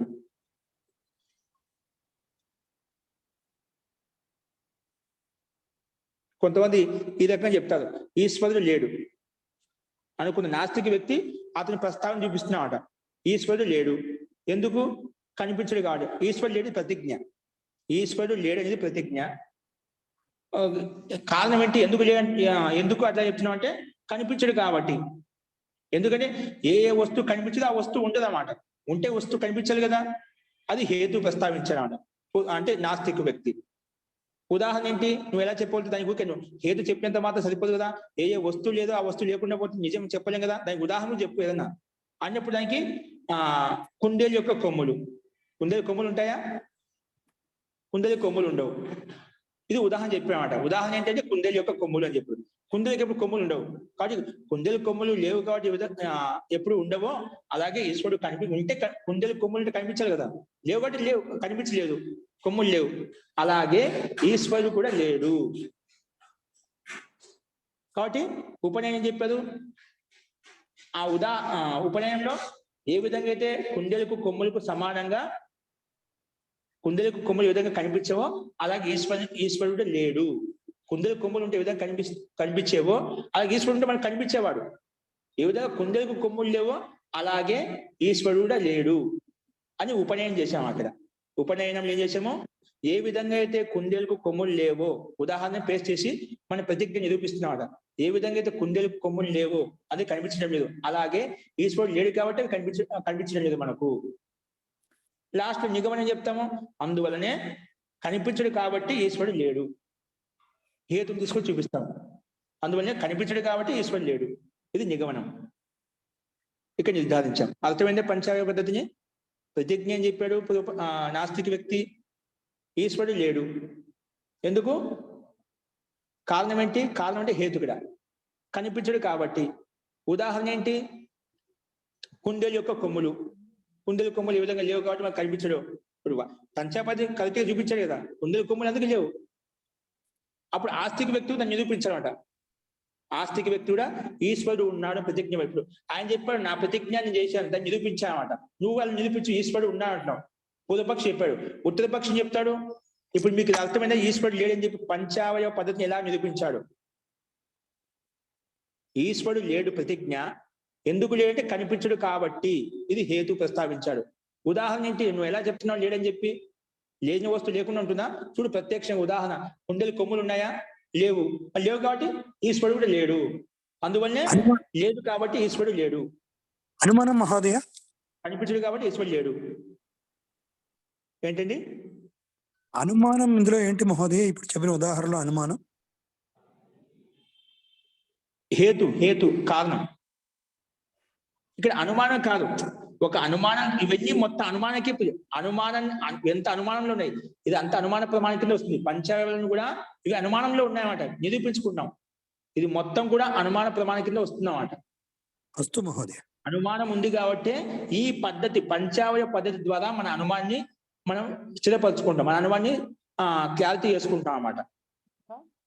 అనుమాన ప్రమాణాన్ని సిద్ధింపజేసుకోవడం కోసమే ఈ పంచావయ పద్ధతి ద్వారా మనం తెలుసుకుంటాం. ఈ వస్తువు అవునా, ఈశ్వరుడు ఉన్నాడు, మనకు అనుమానం ఉంది. అనుమానం ఏంటి మనకు? ఈశ్వరుడు ఉన్నాడు ఒక పక్షం, కొంత ఈశ్వరుడు లేడు అంటున్నారు ఇంకొక పక్షం. ఇది మనకు అనుమానం. ఈ అనుమానం ఎలా మనం తీర్చుకోవాలి? ఈ సందిగ్ధానికి సమస్యకు పరిష్కారం ఏంటి? అప్పుడు నువ్వు లేడు అంటున్నావు, లేడంటానికి ఒక పంచావయ పద్ధతి చూపించు అంటే నాస్తిక వ్యక్తి చూపించాడు. ఇది అర్థమైంది కదా, లేడడానికి కలిగి ఉంది. ఇప్పుడు ఆస్తిక వ్యక్తి చూపిస్తున్నాడు, ఈశ్వరుడు ఉన్నాడు. నువ్వు చెప్పేదా ఖండిస్తున్నావట. నువ్వు చెప్పేదా నువ్వు అలాంటి చెప్తున్నావు లేడని చెప్పి, నేను ఉందని చెప్పి నిరూపిస్తాను. లేదని చెప్పి నిరూపిస్తున్నావుదా, ఉందని కూడా నిరూపిస్తాను నీకు. ఈ విధంగా ఆస్తిక వ్యక్తి ప్రతిజ్ఞ చేస్తున్నాడు, ఈశ్వరుడు ఉన్నాడు. ఎందుకు? కారణం ఏంటి? శుద్ధ అంతఃకరణంతో చూడటం ద్వారా, మనసులో శుద్ధ అంతఃకరణం ద్వారా, ప్రత్యక్షం ద్వారా, సమాధి ద్వారా అది అనుభూతి ద్వారా తెలుస్తుంది. కాబట్టి శుద్ధ అంతఃకరణం ద్వారా ఆత్మను దర్శించుకోవచ్చు. దర్శించడం ద్వారా ఈశ్వరుడు ఉంటాడు, ఈశ్వరుడు ఉన్నాడు అని చెప్పి తెలుస్తుంది. ఎందుకంటే మన యోగులు సాధకులు శుద్ధమైన అంతఃకరణంతో, పవిత్రమైన అంతఃకరణంతో మనసుతో వాళ్ళు చూశారు కాబట్టి ఇది హేతు. శుద్ధమైన అంతఃకరణంతో అంటే శుద్ధమైన మనసుతోటి వాళ్ళు ప్రత్యక్షం చేసుకున్నారు కాబట్టి, అంటే అనుభూతిని పొందారు కాబట్టి ఈశ్వరుడు ఉన్నాడు అని హేతు ప్రస్తావించాడు. అది ఎలా చెప్పగలుగుతావు? ఇప్పుడు నీ ప్రత్యక్షం నీ దగ్గర ఉంది, నా ప్రత్యక్షం నా దగ్గర, ఎలా చెప్తావు? లౌకిక ఉదాహరణ చెప్పు. ఉదాహరణ అంటే సుఖ దుఃఖాదికే సమానము. సుఖ దుఃఖాలకు అనుభూతి కలుగుతుందా? అవి ఉన్నాయా, మనకు కనిపిస్తున్నాయా? మన సుఖం కలుగుతుంది, దుఃఖం కలుగుతుంది, అవన్నీ ఒక వస్తు స్వరూపమా? అవి కనిపిస్తున్నాయా మనకేమన్నా? కానీ ఉన్నాయి కదా. సుఖానుభూతిని పొందుతున్నాం, దుఃఖానుభూతిని పొందుతున్నాం. అలాగే సుఖ దుఃఖానికి అనుభూతి ఏ విధంగా మనకు కలుగుతుందో, అలాగే కనిపించకపోయినప్పుడు కూడా ఏ విధంగా సుఖము దుఃఖం మనకు కలుగుతున్నాయో, అనుభూతిని కలుగుతున్నాయో, అలాగే ఈశ్వరుడు కూడా ఉన్నాడు. అనుభూతి ద్వారా తెలుసుకుంటాము, శుద్ధ అంతఃకరణ ద్వారా తెలుసుకుంటాము అని సిద్ధార్థి ఉదాహరణ చెప్పాడు. కరెక్ట్ కదా. సుఖ దుఃఖాలు మనకు కనిపించి, సుఖం యొక్క స్వరూపం మనకు తెలుస్తుందా, దుఃఖం అంటే మనకు స్వరూపం తెలుస్తుందా? కానీ అనుభూతి ఉంది, మనకు అనుభూతి ఉంది. అలాగే మనకు కనిపించకపోయినప్పుడు కూడా సుఖము దుఃఖ విధంగా అనుభూతిని పొందుతాము. అలాగే పరమాత్మ యొక్క అస్తిత్వాన్ని కూడా అనుభవం ద్వారా మనం అనుభూతిని పొందుతాము. ఇది ఉదాహరణ పేస్ చేశాడు. నిగమనం అంటే అప్పుడు ఉపనయనం వస్తుంది. కాబట్టి ఆత్మ అనేది పరమాత్మ అనేది సుఖ దుఃఖాదికి సమానంగా, సుఖ దుఃఖాది ఈ విధంగా మనం అనుభవం పొందుతాము మనసు ద్వారా. అలాగే మనసు ద్వారా అంతఃకరణం పవిత్రంగా ఉన్నప్పుడు మనము ఆ ఈశ్వరుని యొక్క అనుభవాన్ని అంతఃకరణ ద్వారా చూడవచ్చు అని ఉదాహరణ ఇక్కడ చెప్పామన్నమాట. అంటే ఉపనయనంలో ఉదాహరణ చూపిస్తూ ప్రతిజ్ఞాన్ని నిరూపిస్తున్నామట. అప్పుడు నిగమనం ఏమొస్తుంది? అందువలనే శుద్ధ అంతఃకరణ వారే మనం ఆత్మను దర్శించడం చేత ఈశ్వరుని యొక్క సత్తా ఉంది అని చెప్పి మనకు సిద్ధమవుతుంది. ఈశ్వరుని యొక్క సత్తా ఉంది అని చెప్పి మనకు సిద్ధమవుతుంది. అర్థమవుతుందా? ఈశ్వరుడు ఉన్నాడు అనే దానికి మనం ప్రతిజ్ఞ చూపించాము, హేతు చూపించాము. దీన్ని ఏమైనా ఖండించగలుగుతారా? అలాగే ఎన్నో చెప్పుకోవచ్చండి. అలాగా మనం పంచావయ పద్ధతి ప్రకారంగా నిరూపించామట. నువ్వు ఏదంటే ఒకటి ఉంది అంటే ఎలా ఉంది నిరూపించు. దీని ప్రకారంగా మనం ప్రమాణపూర్వకంగా ప్రయత్నం చేసినా ఖచ్చితంగా నిరూపించబడుతుంది అంటే దాన్ని ఖండించడానికి వీలు కాదు. ఇప్పుడు వాణి ప్రస్తావించాడు పంచావయవాల్ని, ఇక్కడ ఆస్తిక వ్యక్తుడు ప్రస్తావించాడు. రెండు ఇక్కడ ఉన్నాయి. అట్లా మనం ఇప్పుడు ఆ పంచావయ ప్రకారం అది అతన్ని ఖండించాలన్నమాట. ఇప్పుడు మనం ఇది నిరూపించాము. ఏ విధంగా సుఖ దుఃఖాలు కనిపించే విధంగా అనుభూతి ద్వారా మనం తెలుసుకుంటామో, అలాగే పరమాత్మ కూడా అనుభూతి ద్వారా తెలుసుకోవచ్చు. లేడని చెప్పకూడదు. నువ్వు ఇచ్చిన పంచం యుక్తి సంగతం కాదు, అది వ్యభిచారానికి లోన్ అవుతున్నావు. నువ్వు ఇచ్చినప్పుడు ఏదో చూడు, ఇచ్చిన ఉదాహరణ వ్యభిచారానికి లోన్ అవుతున్నావు అంటే ఖండించబడుతుంది, వేరే ప్రమాణం చేత ఖండించబడుతుంది. అలా ఖండించబడింది ఏదైతే ఉందో అదే మన సిద్ధాంతంగా తీసుకోవాలి. ఇప్పుడు ఈ పంచావయ పద్ధతి ప్రకారం మనం ఖండించాము అది, కాబట్టి ఈశ్వరు యొక్క అస్తిత్వాన్ని నిరూపించాం. అట్లా ఏదైతే నిరూపించబడుతుందో అదే మనం సిద్ధాంతంగా తీసుకుంటాము. అర్థమైందండి? ఇప్పుడు ఉపనయనం నిగమనం రెండు ఒకటేనా మహోదయ, లేదా వేరు వేరు అంగాల? ఉపనయనం నిగమనం అంటే ఉపనయనం ద్వారా ఏం చేస్తాము, ఉదాహరణని ఆధారం చేసుకొని ప్రతిజ్ఞ నిరూపిస్తామట. ఏ విధంగా ఉదాహరణ ఇచ్చాము, సుఖ దుఃఖాదికి సమానంగా సుఖము దుఃఖం ఏ విధంగా అనుభూతి కలుగుతున్నాయో అలాగే ఈశ్వరుడు కూడా అనుభూతి ద్వారా తెలుసుకోవచ్చు అని ప్రతిజ్ఞ నిరూపించాం. నిగమనంలో ఏం చెప్పాము, నిగమనంలో అందువల్లనే శుద్ధ అంతఃకరణం చేత, అక్కడ హేతువు ద్వారా ప్రతిజ్ఞ నిరూపిస్తామట. అందువల్లనే అంతఃకరణం చేత ఈశ్వరుని సాక్షాత్కారం చేసుకోవచ్చు కాబట్టి, సాక్షాత్కారం అవుతుంది, అనుభూతిని పొందుతాం కాబట్టి ఈశ్వరుడు ఉన్నాడు. ఉపనయనంలో ఉదాహరణ ద్వారా ప్రతిజ్ఞ నిరూపిస్తాము. నిగమనంలో హేతు ద్వారా ప్రతిజ్ఞ నిరూపిస్తాం. మన లక్ష్యం అంటే ప్రతిజ్ఞ నిరూపించాలన్నమాట. ఒకసారి ఏమో ఉపనయనంలో ఉదాహరణ తీసుకొని ప్రతిజ్ఞ నిరూపించాము. నిగమనంలో అందువల్ల శుద్ధాంతకంగా ప్రత్యక్షం అవుతాడు కాబట్టి అనుభూతి ద్వారా అనుభూతిని పొందుతాం కాబట్టి అలాగే ఈశ్వరుడు ఉన్నాడు. ఇక్కడ నిగమనంలో హేతు ద్వారా ప్రతిజ్ఞ నిరూపిస్తాం అన్నమాట. అది తేడా. అర్థమైందండి రామకృష్ణ గారు? అస్తు మహోదయ. ఈ రకంగా మనం ఒక సిద్ధాంతం ఈ రకంగా ఎప్పుడు నిరూపించబడుతుందో అదే సిద్ధాంతంగా పరిగణించాలి. ఇవి జస్ట్ ఉదాహరణ మనం చెప్పుకున్నాము. మనకు కేవలము ఇక్కడ ప్రమాణ ప్రమేయ సంశయ ఏవైతే ఉన్నాయి 16 తత్వాలు ఏవైతే ఉన్నాయో ఇవన్నీ కూడా మనకు ప్రమాణ కోటిలో పెట్టుకోవచ్చు లేదా ప్రమేయ కోటిలో పెట్టుకోవచ్చు. ఇన్ని 16 తత్వాలు పెట్టుకోవాల్సిన అవసరం లేదు. ఎక్స్ట్రా 14 తత్వాలకి రాయాల్సిన అవసరం లేదు. ప్రమాణ ప్రమేయ తత్వ జ్ఞానాత్ నిశ్రేయసాది గమః అని సింపుల్ గా వస్తుంటే రచించవచ్చు. ఇవన్నీ ఎందుకు ఇచ్చారంటే ప్రతి దానికి ఇక్కడ ప్రాధాన్యత ఉందండి. కూర్చోండి, ఈ సిద్ధాంతం ప్రాధాన్యత ఇది ప్రమేయ అంతర్గతంలో ఉంది. ఈ సిద్ధాంతం తెలుసుకోవడం కోసం ఈ వాదము జల్పు విధానం ఇవన్నీ వచ్చేస్తాయి. నేను ఒక సిద్ధిని పొందుతున్నామంటే దానికి అంత సహజంగా ఏది రాదండి. దాంట్లో మధ్యలో ఎన్నో వాద వివాదాలు ఉంటాయి, ఎన్నో తర్క వితర్కాలు ఉంటాయన్నమాట. వాటిని నెగ్గుకుంటూ వాటిని నిరూపించుకుంటూ మనం రావాలి. కానీ ఇవన్నీ తెలుసుకోవాలంటే ఇవన్నీ తెలుసుకున్నప్పుడే మనం త్వరగా ఆ తత్వాన్ని పొందగలుగుతాము. అంటే ఆత్మతత్వాన్ని పొందగలుగుతాము, పరమాత్మ మోక్షాన్ని పొందగలుగుతాము, నిశ్రేయస్సును పొందగలుగుతాం. కాబట్టి ఇవన్నీ వాటికి సహాయకంగా ఉంటాయి. కాబట్టి వీటన్నిటిని తెలుసుకోవాలి. అందుకే వీటికి ప్రాధాన్యత ఉంది కాబట్టి వేరుగా ఇవి కూడా చెప్పబడ్డాయి అక్కడ అని చెప్పుకుంటూ వస్తున్నాం. జస్ట్ ఇక్కడ ఒక రూపంగా సంకేతం మాత్రం సంకేతం ద్వారా చెప్పుకుంటూ వస్తున్నాడు సిద్ధాంతం. ఓకే, ఇప్పుడు అర్థమైంది అనుకుంటే అందరికీ ఈ రకంగా మనం అర్థం చేసుకోవాలి. జస్ట్ ఇక్కడ చూపించాను. మనకు తర్వాత ప్రకరణం ఇదే ఉంటుందండి. మనకు దృష్టాంతం చెప్పేటప్పుడు అసలు ఏ రకంగా తీసుకోవాలి, ఉదాహరణ అంటే దానికి ముందు పరిభాష చూపించి ఇక్కడ చెప్పబడుతుంది. ఓకేనా? అస్తు. ఇప్పుడు మనం ప్రకృతం అనుసరామః. చూడండి, స్లైడ్ మీద చూడండి. కాబట్టి మనకు దృష్టాంతం ఏ రకంగా ఏదైనా సాధనీయమైన అర్థం తెలుసుకోవాల్సిన అర్థం ఏదైతే ఉందో దాన్ని ఈ రకంగా మనం పరిసమాప్తం చేసుకోవాలన్నమాట. అంటే ఈ పంచావయ పద్ధతి ప్రకారంగా అర్థాన్ని నిర్ణయించుకోవాలి. దీని ద్వారా ఇప్పుడు నిర్ణయించబడుతుందో అది సిద్ధాంతం పరిగణిస్తాం, లేకపోతే అది పరిగణించబడదన్నమాట. ఖండించబడకూడదు. మనం ఇచ్చిన పంచావయవాలను ఎవరు ఖండించకూడదు. ఖండించినటువంటి పంచావయ పద్ధతి ఏదవుతుందో అదే సిద్ధాంతంగా పరిగణిస్తామన్నమాట. అలాగే మనం నిరూపించుకోవాలి. ఓకే, చూడండి. ఇప్పుడు అందుకే అదే చెప్పాడు ఇక్కడ. తేషు ప్రమాణ సమవాయ ఏంటివంటే ఇక్కడ ఆగమ, ప్రతిజ్ఞలో ఆగమ ప్రమాణం అంటే శబ్ద ప్రమాణం ఉంటుంది, హేతు అనుమానం, ఉదాహరణ ప్రత్యక్షం. ఉదాహరణ ప్రత్యక్షంగా మనం లౌకిక ప్రత్యక్షము ఏదైతే ఉందో అదే మనము ఉదాహరణగా ఇవ్వాలన్నమాట. కాబట్టి ఇందుకు ఉదాహరణ ప్రత్యక్ష ప్రమాణం తీసుకుంటాము, హేతు అనుమాన ప్రమాణంగా తీసుకుంటాము, ప్రతిజ్ఞది మనకు శబ్ద ప్రమాణంగా తీసుకుంటాం అని చెప్పుకున్నాం. ఉపనయనం ఉపమానం, ఉపనయన హేతుగా ఉపమాన ప్రమాణం కింద తీసుకుంటామంట. ఉపనయనం ఉపమానం ఇప్పుడు 4 ప్రమాణాలు కదా. అందుకే న్యాయదర్శనము 4 ప్రమాణాలు తీసుకుంటుంది. ఈ 4 ప్రమాణాలు తీసుకుని ఇప్పుడు చెప్పుకుంటాం. ఒకటి ప్రమాణం ప్రత్యక్ష ప్రమాణం అంటే ఏమిటి, అనుమాన ప్రమాణం అంటే ఏమిటి, శబ్ద ప్రమాణం అంటే ఏమిటి, ఉపమాన ప్రమాణం అంటే ఈ మొత్తం వివరంగా విస్తృతంగా చెప్పుకుంటాం. జస్ట్ ఈ రకంగా ఈ 4 ప్రమాణాలు ఇక్కడ స్వీకరించబడ్డామట. ఇప్పుడు ఈ 4 ప్రమాణాలతో ఏమిటో మనం నిర్ణయించబడుతుందో అది సిద్ధాంతం. దీంట్లో ఏ ఒక్క ప్రమాణం లేకపోయినా అది సందిగ్ధంగా ఉంటుందన్నమాట. ఎప్పుడు 4 ప్రమాణాల ద్వారా మనం అవలోకనం చేసి దాన్ని పరిశీలించిన తర్వాత అది ఒక సిద్ధాంతంగా నిరూపించబడుతుంది అని ఇక్కడ ఒక సిద్ధాంతం తెలుసుకోవడానికి పద్ధతి ప్రకారం ఈ రకంగా తెలుసుకోవాలని చెప్పి సిద్ధాంతి ఇక్కడ ప్రస్తావించాలి. ఫస్ట్ అందుకే చెప్పాడు సర్వేషాం ఏకార్థ సమవాయే సామర్థ్యం ప్రదర్శనం నిగమనం ఇది.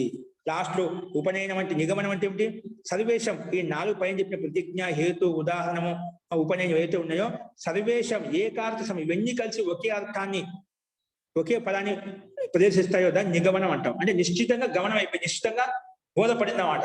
నిగమనంలో నిశ్చయ గమనం అంటే నిశ్చయ యథార్థంగా తెలిసింది, దాన్ని ఒకే అర్థాన్ని బోధించిందన్నమాట. ఈశ్వరుడు ఉన్నాడు, నీ ప్రతిజ్ఞ నిరూపించబడింది దాన్ని నిగమనం అంటాం. అందుకే సర్వేషాం ఏకార్క సమవాయే సామర్థ్య ప్రదర్శనం, సామర్థ్య ఫల ప్రదర్శనం ఏదైతే ఉందో దాన్ని నిగమనం అని చెప్పి చెప్పుకుంటాం. ఈ రకంగా పంచాయ పద్ధతి ప్రకారంగా మన సిద్ధాంతాన్ని తెలుసుకోవాలి. ఏదైనా కానీ ఒక తత్వాన్ని ఈ రకంగా తెలుసుకున్నప్పుడే ఆత్మ పరమాత్మ విషయంలో ఇంకే విషయంలో మనకు త్వరగా బోధపడుతుంది అని ఇక్కడ మనకు నిరూపించబడుతుంది. సో అయం పరమో న్యాయం, ఇదే పరమమైన న్యాయం అన్నమాట. ఈ రకంగా ఏదైతే నిరూపించబడుతుందో అది ఉత్కృష్టమైన న్యాయం అని చెప్పి మనకు ఇక్కడ తెలుస్తుందండి. కాబట్టి ఈ రకంగా మనం ప్రయత్నం చేయాలి. అస్తు. తర్వాత మనం ఇంత ఇక్కడ అంత లోతుగా తీసుకోవాల్సిన అవసరం లేదు ఇక్కడ మనం. అస్తు. సో ఇప్పుడు నెక్స్ట్ చూడండి, అది ఇదే. సో అయం పరమో న్యాయ అని చెప్పి చెప్పుకున్నాం. ఏతైనా వాద జల్ప వితండాహ ప్రవర్తంతే. ఎందుకంటే ఇప్పుడు సిద్ధాంతం తెలుసుకున్నప్పుడే ఈ పంచాయ పద్ధతి ప్రకారం వెళ్ళినప్పుడే వాదము జల్ప వితండ ఇవన్నీ వస్తాయండి. ఇప్పుడు పూర్వపక్షి కూడా అక్కడ పంచాన్ని నిరూపించాడు, సిద్ధాంతం కూడా నిరూపించాడు పంచాన్ని, దానికి అప్పుడు వాద వివాదం మొదలవుతున్నమాట. కాబట్టి అందుకే ఏదైనా వాద జల్ప వితండాహ ప్రవర్తంతే నా అథో అన్యత అయితే, ఈ పంచాయ పద్ధతి ప్రకారంగా నిరూపించుకున్నప్పుడే ఇవన్నీ వాద జల్ప వితండాలు వస్తాయి. కాబట్టి వాదం అంటే ఏమిటి, జల్పం అంటే ఏమిటి, వితండ కూడా తెలుసుకోవడం అనివార్యం. అందుకే ఇవన్నీ వేరుగా చెప్పబడ్డాయి. అందుకే తదాశ్రయాచ తత్వ వ్యవస్థ, దీన్ని ఆశ్రయించే ఈ పంచాయ పద్ధతిని అనుమానాన్ని ఆశ్రయించే ఈ తత్వ వ్యవస్థ అంటే తత్వ నిర్ణయం అనేది ఉంటుంది, తత్వజ్ఞానం అనేది ఆధారపడి ఉంటుంది. అందుకే తద ఆశ్రయాచ తత్వ వ్యవస్థ దీని మీద ఆధారపడి ఉంటుంది. కాబట్టి తేచ ఏతే అవయవాహ శబ్ద విశేషాః సంతః. కాబట్టి ఇటువంటి అవయవాలు అంటే శబ్ద విశేషాలు, అవయవం అంటే పంచావయవాలు. అవయవానికి శబ్దం వచ్చిందంటే పంచావయవాలని అర్థం. పంచం అంటే ప్రతిజ్ఞ, హేతు, ఉదాహరణ, ఉపనయన, నిగమనం అని చెప్పి. ఏతే అవయవాహ అంటే శబ్ద విశేషాలు అన్నమాట. శబ్ద విశేషాః సంతః, శబ్ద విశేషాలుగా ఉంటూ ప్రమేయ అంతర్భూతాః ఏవం అర్థం పృథక్ ఉచ్యంతే. ఈ ప్రమేయంలో అంతర్గతంగా ఉన్నప్పటికీ కూడా ఈ వేదిక ఎందుకు చెప్పబడ్డా అంటే వీటి యొక్క అస్తిత్వం, వీటికి ప్రాముఖ్యంగా ఉంది కాబట్టి ఈ వేదిక ఖచ్చితంగా చెప్పుకోవాలి, వేదిక తెలుసుకోవాలి. సిద్ధాంతం అంటే ఏమిటి, వాదం అంటే జల్పం అంటే ఇవన్నీ కూడా మనం వేదికగా ప్రత్యక్షంగా తెలుసుకున్నప్పుడే మనము ఆ తత్వాన్ని నిర్ణయించుకోగలుగుతాము. అందుకోసం ఇవి అనివార్యం వేదికగా చెప్పడం చెప్పి సిద్ధాంతి ఇక్కడ పరిగణించాలి. అస్తు. ఇది మనం దృష్టాంత విషయంలో కొంచెం ఇది విపులంగానే చెప్పుకున్నాము. నెక్స్ట్ తర్కం అంటే ఏమిటి చూడండి. తర్కం అంటే ఇప్పుడు మనం చెప్పిన కదా క్రమంగా వస్తున్నాం కదా మనము, ప్రమాణ, ప్రమేయ, సంశయ, ప్రయోజన, దృష్టాంత, సిద్ధాంతం చెప్పుకున్నాం. తర్వాత ఏంటి, సిద్ధాంత అవయవ, ఇక్కడ అవయవం కూడా ఉంది. ఇవి అవయవం దీంట్లోకి వచ్చేసి చెప్పుకున్నాం కదా. అవయవం కూడా సాధనీయ అర్థస్య యావతి శబ్ద సమూహ సిద్ధి పరిసమాప్యతే తస్య పంచావయవ. ఇక్కడ అవయవం తీసుకున్నామట. ఇక్కడ పంచావయ పద్ధతి ప్రకారం మనం తెలుసుకుంటాం. ఈ అవయవం గురించి మనం చెప్పుకున్నాం. నెక్స్ట్ అవయవం తర్వాత తర్కం వచ్చి ఇప్పుడు మనం చెప్పుకుంటామట. అవయవ తర్కం అనేది ఏంటి, దాని యొక్క స్వరూపం ఎలా ఉంటుంది, అది ఇక్కడ మనం నిరూపించబడుతుంది. చూడండి,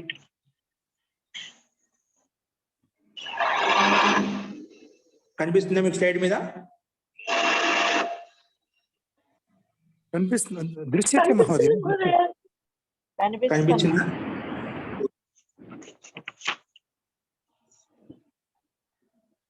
అస్తు. తర్కో నామ ప్రమాణ సంగ్రహీత. తర్కం అంటే ప్రమాణం యొక్క సంగ్రహించబడి ఏదైతే ఉందని తర్కం అంటామట. తర్కం అంటే ఏంటి, ప్రమాణ సంగ్రహీత. ప్రమాణ సంగ్రహీతో తర్కో నా ప్రమాణ సంగ్రహీత నా ప్రమాణాంతరం. ప్రమాణం అది ఈ తర్కం ఉంది కదా, తర్కాన్ని ప్రమాణ అంతర్గతం తీసుకోలేము అనమాట. ప్రమాణ అంతర్గతంలో తర్కో నా ప్రమాణ సంగ్రహీత, ప్రమాణ అంతర్గతంలో తీసుకోబడుతుంది. నా ప్రమాణాంతరం, ఇది ప్రమాణం కాదు అని కూడా చెప్పలేము అనమాట. తర్కం కూడా మనకు ఒక సిద్ధాంతం తెలుసుకోవడం, తర్కం ఊహములు ఉపయోగపడుతుందండి. కానీ ఇప్పుడు ప్రమాణం చెప్పలేము, ప్రమాణం కాదు అని కూడా చెప్పలేము. కాబట్టి తర్క నా ప్రమాణ సంగ్రహీత అంటే ప్రమాణ అంతర్గతం తీసుకోబడదు. నా ప్రమాణాంతరం వేరే ప్రమాణం అని చెప్పి అలాగో చెప్పడానికి కాదు. మరి ఏంటి అంటే ప్రమాణానాం అనుగ్రాహక ప్రమాణానాం అనుగ్రాహక తత్వజ్ఞానాయ కల్పతే. కానీ మరి ఏంటి తర్కం అంటే, ఇది ఏవైతే ప్రమాణం ఉన్నాయో మనం చెప్పుకున్నాం, ప్రత్యక్ష ప్రమాణము, శబ్ద ప్రమాణం, అనుమాన ప్రమాణం, ఈ ప్రమాణకు సహాయకంగా ఉంటుంది. ప్రమాణానం అనుగ్రాహక, అంటే ప్రమాణం నిరూపించడంలో ఒక తత్వాన్ని నిరూపించడం సహాయకంగా ఉంటుంది, దాన్ని తర్కం అంటాము. అది మేము కింద చూస్తాం. ప్రమాణం అనుగ్రాహక అంటే సహాయంగా ఉంటుంది. ఎందుకు? తత్వజ్ఞానం కోసము ఇక్కడ చెప్పబడుతుంది. తత్వజ్ఞానం కోసము ఇది సహాయపడుతుంది అని. తర్కం అనేది ఏంటి? ఇది ప్రమాణం కాదు. ప్రమాణంలో తీసుకోబడదు. అది వేరే ప్రమాణం కూడా చెప్పడానికి కాదు. మరి ఏంటి అంటే ఇది ప్రమాణాలు ఏవైతే ఉన్న వాటికి సహాయకంగా ఉంటుంది. తత్వాన్ని నిర్ణయించడంలో ఈ తర్కం చాలా పనిచేస్తుంది, సహాయకంగా ఉంటుంది. అందుకే తత్వ జ్ఞానాయ కల్పతే అని చెప్పి ఇక్కడ చెప్పబడింది.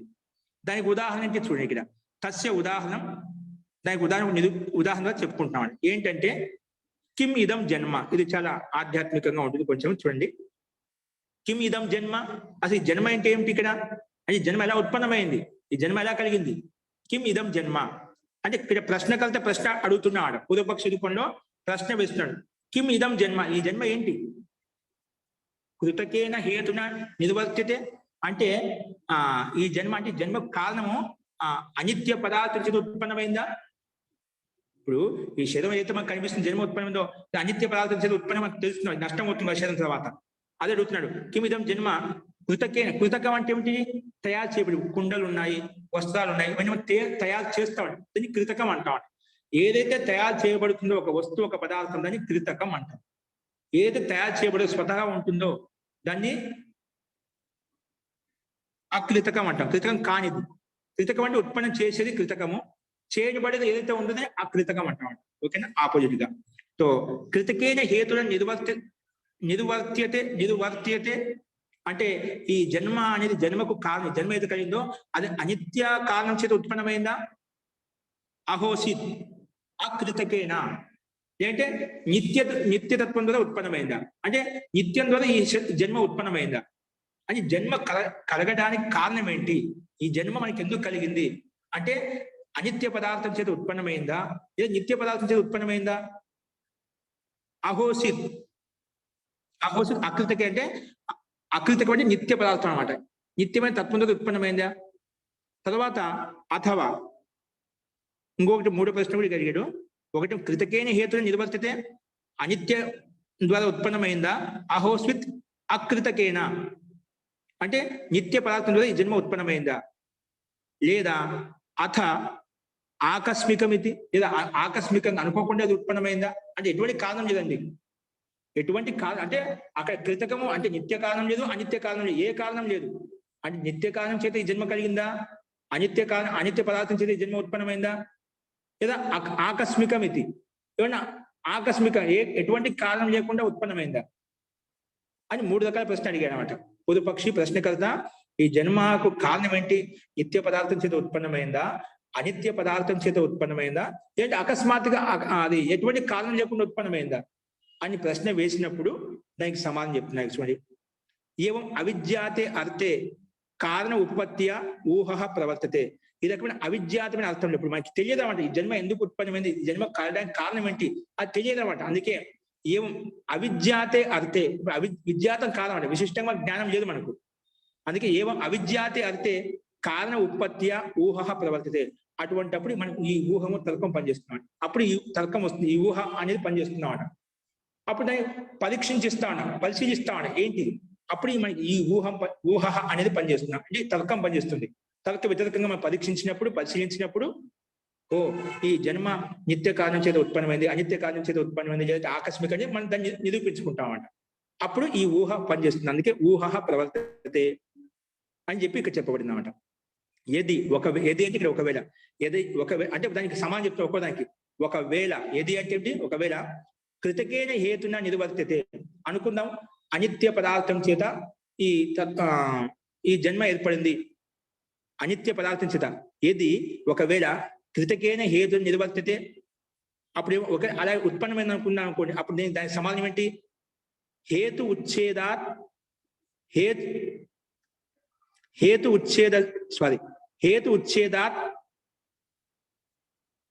ఉపపన్నో అయం జన్మ ఉచ్ఛేద. ఏంటి? హేతు ఉచ్ఛేదాత్ అంటే నిత్య కారణం చేత అనిత్య కారణం చేత ఉత్పన్నమైంది అనుకున్నామండి. ఆ అనిత్య కారణము ఆ నష్టమైంది అనుకోండి, ఈ జన్మ కూడా నష్టం అయిపోతుంది. ఏదైతే అనిత్య కారణం చేత ఉత్పన్నమైంది అనుకుంటున్నామో అంటే నిత్య పదార్థం చేయాలని అనిత్య పదార్థం చేత ఈ జన్మ ఉత్పన్నమైంది అనుకున్నాం అనుకోండి, ఇప్పుడు ఆ నిమిత్తము, ఆ పదార్థం అనిత్య పదార్థం ఏదైతే ఉందో ఆ అనిత్య పదార్థము నిమిత్తం ఏదైతే దాన్ని తొలగిపోయినప్పుడు ఈ జన్మ కూడా తొలగిపోతుంది. ఒకవేళ నువ్వు అనిత్య పదార్థం చేత ఈ జన్మ కలిగింది అనుకుంటే అప్పుడేమవుతుంది? హేతు ఉచ్ఛేదా. హేతు అనేది నష్టం కావడం, ఉచ్ఛేదం కావడం వలన ఉపపన్నో అయం జన్మ ఉచ్ఛేద, ఇది ఉత్పన్నమైనటువంటి జన్మ కూడా ఉచ్ఛేదించబడుతుంది, అంటే తొలగిపోతుంది. అంటే అనిత్య పదార్థం చేత ఈ ఈ జన్మ ఉత్పన్నమైంది అనుకుంటేనా ఈ అనిత్య పదార్థం నష్టమైనప్పుడు ఈ జన్మ కూడా నష్టమవుతుంది, ఉత్పన్నమైన జన్మ కూడా నష్టమైపోతుంది. ఒకవేళ నువ్వు అలా అనుకుంటున్నా, లేదా అథ అకృతకైన హేతున ఏంటంటే నిత్య పదార్థం చేత ఈ జన్మ ఉత్పన్నమైంది అనుకున్నావు కూడా అప్పుడేమవుతుంది? నిత్యం చేత ఉత్పన్నమైన కూడా నిత్యంగా ఉంటుంది. నిత్యంగా ఉన్నప్పుడు జన్మ కూడా నిత్యంగానే ఉంటుంది అన్నమాట. అంటే అప్పుడు మోక్ష పదార్థం ఎప్పుడు కలగదు మనకు, అది చెప్తాడు. ఒకవేళ నువ్వు అలా అనుకుంటున్నావు అథ అకృతకైన హేతున అప్పుడేమవుతుంది? దానికి సమాధానం తతో హేతు ఉచ్ఛేదస్య అసఖ్యత్వాత్ అనుపపన్నో జన్మ ఉచ్ఛేద. కాబట్టి ఒకవేళ నిత్య పదార్థం చేత ఈ జన్మ ఉత్పన్నమైన కూడి నిత్య పదార్థం ఎల్లప్పుడు నిత్యంగానే ఉంటుంది. నిత్యంగా ఉన్నప్పుడు నిత్యంగా ఉన్నంతసేపు ఈ జన్మ కూడా అలాగే ఉంటుంది. జన్మ ఎప్పుడు అలాగే ఉన్నప్పుడు మనకు సంసార దుఃఖాలు అంటే ఇలాగే ఉంటాయి, ప్రాపంచికంతో సంబంధం ఇలాగే ఉంటుంది. కాబట్టి ఎప్పుడు మోక్షం కలగదన్నమాట. అంటే మోక్షం కలగాలంటే మనకేంటి? ఈ జన్మ యొక్క ఉచ్ఛేదం ఉండాలి. జన్మ తొలగించుకున్నప్పుడు మోక్షం కలుగుతున్నమాట. కాబట్టి ఒకవేళ నిత్య పదార్థం చేత ఈ జన్మ కలిగింది అనుకున్నామనుకోండి, అది ఎప్పుడు కూడా ఆ నిత్య పదార్థం తొలగిపోదు. నిత్య పదార్థం తొలగిపోకుంటే ఆ జన్మ కూడా అలాగే ఉంటుంది. మనకి ఎప్పుడు ముక్తి సంభవించదు అన్నమాట. ఒకరిని అలా అనుకుంటేనా, అలా ముందు చెప్పు, ఒకరిని అలా అనుకుంటే ఇలాంటి స్థితి వస్తుంది. అనిత్య పదార్థం చేత ఉత్పన్నమైందంటే అది ఎప్పుడు జన్మ ఆ కారణం తొలగిపోనే జన్మ తొలగిపోతుంది. ఒకరి నిత్య పదార్థం చేత ఈ శరీరం ఉత్పన్నమైంది, జన్మ ఉత్పన్నమైంది అనుకుంటే ఆ నిత్యంగా ఉంటుంది, కానీ జన్మ నిత్యంగా ఉంటుంది, ఎప్పుడు మోక్షం మనకు కలగదు. మూడవ కారణం ఏంటి? అథ ఆకస్మికమితి. ఒకవేళ ఎటువంటి కారణం లేకుండా జన్మ అలాగే కలిగింది అనుకున్నాం అనుకోండి, దానికి సమాజం చెప్తున్నా ఇక్కడ. అథో ఆకస్మికం, ఒకవేళ ఆకస్మికంగా ఉత్పన్నమైందా అంటే ఎటువంటి కారణం లేకుండా, నిత్య కారణం కాదు అనిత్య కారణం కాదు, దానికి సమాధానం చెప్తున్నా అంటే ఇక్కడ అథో ఆకస్మికం నిర్వత్స్యమానం నా నిర్వర్త్స్యతి ఇది నివృత్తి కారణం నా ఉపపద్యతే. ఒకవేళ ఆకస్మికంగా ఎటువంటి కారణం లేకుండా ఉత్పన్నమైంది అనుకుందాం అనుకోండి, అప్పుడు ఆకస్మికంగా ఉత్పన్నమైంది మళ్ళీ దానికి నివృత్తి కూడా ఎప్పుడు ఉండదన్నమాట, అది ఎప్పుడు నష్టం కూడా కాదు, అటువంటిప్పుడు దోషయుక్తం అవుతుందన్నమాట. కాబట్టి ఈ రకంగా మూడవ ప్రశ్న అడిగామంట. ఒకవేళ అథో ఆకస్మికం నివర్త్స్యమానం నా నివర్త్స్యతి ఇది నివృత్తి కారణం నా ఉపపద్యతే. ఎప్పుడో ఒకసారి ఆకస్మికంగా ఉత్పన్నమైన, ఎటువంటి కారణం లేకుండా ఉత్పన్నమైన, ఒకసారి ఉత్పన్నమైన అది మళ్ళీ నష్టం కాదనమాట. ఇప్పుడు నష్టం కాకపోతే జన్మ అప్పుడే దోషయుక్తంగా ఉంటుంది, అంటే మనకు మోక్షం అంటే ఎప్పుడు కలగదు. కాబట్టి తేన జన్మ అనుచ్ఛేద అయితే, ఒకవేళ ఆకస్మికంగా కలిగినా కూడా మళ్ళీ అది నష్టం కాదు, కాబట్టి ఈ జన్మ అలాగే ఉంటుంది. జన్మ అలాగే ఉంటే మనం ఎప్పుడు కూడా ముక్తి అనేది మోక్షం కలగదు, కానీ జన్మ అనుచ్ఛేద ఇది అని ఇక్కడ చెప్పబడింది. కాబట్టి దీనికి సమాధానం ఏంటి? ఇక్కడ ఏతస్మిన్ తర్క విషయం. ఇక్కడ మనకు సందేహం ఉందంటే తర్కం ఇప్పుడు మనం ఆలోచిస్తున్నాం అంటే ఒక ఇలా ఉంటే ఇలా ఉంటుంది, ఇలా ఉంటే ఇలా ఉంటుంది, ఇలా ఉంటే అని చెప్పి మనం ఊహిస్తున్నాం అంటే ఇక్కడ మనం నిర్ణయం చెప్పుకోవడం లేదు. తర్కం అంటే విధంగా తర్క వితర్క ఆలోచిస్తాం. ఒకవేళ జన్మ నిత్య పదార్థం చేత ఉత్పన్నమైంది అనుకున్నాం అనుకోండి, అది నిత్యంగానే ఉంటుంది. ఒకవేళ ఈ జన్మ అనిత్య పదార్థం చేత ఉత్పన్నమైంది అనుకున్నాం అనుకోండి, అనిత్య పదార్థం అనిత్యమైంది కాబట్టి నష్టమైపోతుంది, కాబట్టి దాంతో పాటు ఇది నష్టమైపోతుంది. ఒకవేళ ఆకస్మికంగా ఉత్పన్నమైంది అనుకున్నావా, ఒక ఉత్పన్నం అయితే మన నష్టం కాదన్నమాట, నష్టం చేసేది ఏమి ఉండదు, తత్వం ఉండదు అన్నమాట, కానీ అలాగే ఉండిపోతుంది. కానీ ఈ రకంగా అన్ని ఆలోచించుకుంటున్నాం, తర్క వితర్కం చూస్తున్నాం, తర్క వితర్క పూర్వకంగా. కాబట్టి ఇలాంటి సందిగ్ధ విషయంలో, ఇలాంటి నిర్ణయం లేనటువంటి విషయంలో దానికి సమాధానం ఏతస్మిన్ తర్క విషయం. ఇలాంటి తర్క పరిస్థితి ఇక్కడ ఎదురైనప్పుడు ఏతస్మిన్ తర్క విషయే కర్మ నిమిత్తం జన్మ ఇది ప్రమాణాన్ని ప్రవర్తమానాన్ని తర్కేణ అనుగృహ్యంతే. ఇటువంటి తర్క విషయంలో ఏతస్మిన్ తర్క విషయే కర్మ నిమిత్తం జన్మ ఇది ప్రమాణాన్ని ప్రవర్తమానాన్ని, ఇది ఈ జన్మ ఎలా కలిగిందంటే దానికి సమాధానం ఒకటి చెప్పాల్సిన ముఖ్యమైనది. ఏతస్మిన్ తర్క విషయం కర్మ నిమిత్తం జన్మ, మనకు కర్మలు ఉంటే జన్మ కలుగుతుంది. ఈ జన్మ ఎలా కలిగింది? మనకు కర్మ నిమిత్తమే కలిగింది. మనకు ఏదో కర్మలు, పాప పుణ్యాలు కర్మలు ఉన్నాయి, సంచిత కర్మాశయం ఉంది కాబట్టి ఈ జన్మ కలిగింది. కాబట్టి జన్మ కలగడానికి కారణం ఏంటి? సైద్ధాంతిక సిద్ధాంతం అక్కడ మనం తర్క వితర్క ఆలోచించామట, ఇలా ఉంటే ఇలా ఉంటుంది, ఇలా ఉంటే ఇలా ఉంటుంది చెప్పి. ఇప్పుడు దానికి సిద్ధాంతం ఏం చెప్తున్నారు? కర్మ నిమిత్తం జన్మ. ఎక్కడైతే కర్మ ఉంటుందో అంటే పాప పుణ్యదు కర్మాశయం ఉంటుంది, అక్కడ జన్మ ఖచ్చితంగా తీసుకోవాలి. అది ఎవరికైనా వర్తిస్తున్నా, కర్మలు ఉన్నప్పుడు జన్మ కలుగుతుందన్నమాట. అస్తు. అందుకే కర్మ నిమిత్తం జన్మ ఇది ప్రమాణాన్ని ప్రవర్తమాని. మేము ప్రమాణపూర్వకంగా మనం తెలుసుకుంటామట. శాస్త్రాలు చెప్తున్నాయి, శబ్ద ప్రమాణం చెప్తుంది, ప్రత్యక్ష ప్రమాణం చెప్తుంది, అనుమాన ప్రమాణం కూడా మనం నిరూపించుకున్న తర్వాత. కాబట్టి కర్మ నిమిత్తం జన్మ ఇది ప్రమాణాన్ని ప్రవర్తమానాన్ని తర్కేన అనుగ్రహ్యంతి. తర్కపూర్వకంగా అవి అనుగ్రహించబడతాయి. కర్మ నిమిత్తమే జన్మ కలుగుతుంది, కర్మ లేకపోతే జన్మ కూడా ఉండదు. అంటే కర్మలు ఉన్నంతసేపు జన్మ ఉంటుంది, కర్మ తొలగించుకోగానే జన్మ కూడా తొలగిపోతుంది. ఆ కర్మను ఎలా తొలగించుకోవాలి, ఎటువంటి కర్మలు మనలో ఉన్నాయి, వాటిని గురించి మనం ప్రమాణపూర్వకంగా ప్రత్యేక ఈ ప్రమాణ ఆధారం చేసుకుని మనం నిరూపించుకుంటాం అన్నమాట. అస్తు. కాబట్టి తత్వజ్ఞాన విశేష్య విభాగాత్ తత్వజ్ఞానాయ కల్పతే తర్కః ఇది. అందుకే ఈ తత్వజ్ఞానం యొక్క విషయాన్ని విభాగపూర్వకంగా ఈ రకంగా మనం చెప్పిన రకరకాలుగా వెనక ముందు ఆలోచించి ఊహా తర్క అంటే ఊహాపోహలతోటి మనం అంటుంది కదా, బాగా అన్ని రకాలుగా ఆలోచించండి, ఊహాపోహలు చూడండి అని చెప్తాను కదా. అలాగే అన్ని రకాలుగా ఆలోచించిన తర్వాత ఎందుకు తత్వం కోసం. అందుకే తత్వజ్ఞాన విశేష్య తత్వజ్ఞానంతో యుక్తమైన విషయాన్ని విభాగం చేసుకుని భిన్న రకాలుగా విభాగం చేసి తత్వజ్ఞానాయ కల్పతే తర్క. అందుకే ఈ తర్కం అనేది ఈ తర్కాన్ని కుతర్కం కాదు కదా, తర్కం అంటే తత్వజ్ఞానం కోసం, తర్క వితర్కం అనేది తత్వజ్ఞానం కోసం ఇది ప్రవృత్తమవుతుంది. అందుకే ఈ తర్క శబ్దం కూడా అత్యంత అనివార్యము. అందుకే ఈ 16 పదార్థాల్లో ఈ తర్కం కూడా మనం ఖచ్చితంగా పెట్టుకోవాలి, దీన్ని తెలుసుకోవాలి, యథార్థంగా విభాగంగా తెలుసుకోవాలి. అందుకే తత్వజ్ఞాన విషయస్య విభాగ తత్వజ్ఞానాయ కల్పతే తర్కః ఇది. సో అయం ఇత్తం భూతః తర్కః ప్రమాణ సహిత. కాబట్టి ఈ రకమైన తర్కభూతమైన తర్కం ఏంటి? ప్రమాణ సహితమైన తర్కభూతమై ఈ రకంగా ఉంటుందన్నమాట. సో అయం ఇత్తం భూత తర్క, ఈ రకమైన తర్కము ప్రమాణ సహిత, ఇది ప్రమాణ సహితంగా ఉంటుంది, ప్రమాణయుక్తంగా ఉంటుందన్నమాట. కానీ ప్రమాణయుక్తమైంది వాదే, అది ప్రమాణయుక్తమైనది ఏమవుతుంది? వాదే అంటే వాదం చేసినప్పుడు, వాదం జరిపి వితండం కదా. వాదం అంటే చెప్తే మాట్లాడుకోవడం, విచారించడం అన్నమాట. ఇలా వాదం అంటే వాద వివాదం కాదు, తత్వజ్ఞానం కోసం పరస్పరం కూర్చొని 10 మంది కూర్చొని తత్వవేత్తలు కూర్చొని మాట్లాడుకోవడం, శాస్త్ర పండితులు కూర్చొని మాట్లాడే కోసం. వాదం ఏమవుతుంది? సాధనాయ ఉపలంబాయ చ అర్థస్య భవతి ఇది ఏవం అర్థం పృథక్ ఉచ్యతే ప్రమేయ అంతర్భూతో అపి ఇది.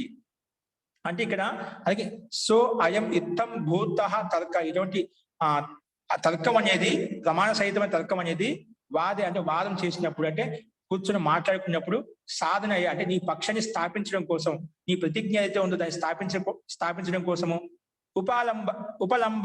ఉపాలంబాయ చ పరపక్షం ఎదుటి వాళ్ళ పక్షం ఏదైతే ఉందో ఆ పక్షాన్ని ఖండించడం కోసము, పరపక్షం ఏదైతే ఉందో ఖండించడం కోసము. అదే సాధనాయ అంటే స్వపక్ష సాధనం కోసం, సిద్ధింపజేసుకోవడం కోసం. ఉపాలంబాయ చ అంటే ఇంకా పరపక్షాన్ని ఖండించడం కోసం. అర్థస్య భవతి అంటే ఉపాలంబాయ చ అర్థస్య భవతి ఇది అని ఇక్కడ చెప్పడం. అంటే నీ పక్షం స్థాపించడం కోసం, ఎదుటి వాళ్ళ పక్షం ఖండించడం కోసమే ఈ అర్థం ఉంటుంది. అంటే ఈ తర్కం పనిచేస్తుంది. తర్క వితర్కపూర్వకంగా మనం నిరూపించుకుంటాము. కాబట్టి ఏవం అర్థం పృథక్ ఉచ్యతే, దీనికోసమే ఈ తర్కాన్ని కూడా వేరుగా చెప్పబడింది. ఇది ప్రమేయ అంతర్భూతో అపి ఇది. ఇది ప్రమేయ అంతర్గతం తీసుకోవచ్చండి, ఎందుకంటే తర్కంలో తెలుసుకుంటున్నాం అన్నమాట. తర్కంలో తెలుసుకున్నప్పుడు తెలుసుకునే విషయం కాబట్టి ప్రమేయం అంటే ఏంటి? దేని ద్వారా అయితే దేన్ని అయితే తెలుసుకుంటామో. ఇప్పుడు తర్కాన్ని తర్కపూర్వకంగా మనం ఒక తత్వాన్ని తెలుసుకోవాలి, కాబట్టి దీన్ని కూడా ప్రమేయ అంతర్గతం తీసుకోవచ్చు. అయినా మళ్ళీ ఎందుకు వేరుగా చెప్పబడింది అంటే ఇందుకోసమే, దీనికి కూడా ప్రత్యేకత ప్రాధాన్యత ఉంది కాబట్టి అందుకే వేరుగా చెప్పుకున్నాము అని చెప్పి, ప్రమేయ అంతర్గతంలో ఉన్నప్పుడు కూడా వేరుగా చెప్పబడింది అని చెప్పి సిద్ధాంతి ఇక్కడ ప్రస్తావించండి. అస్తు.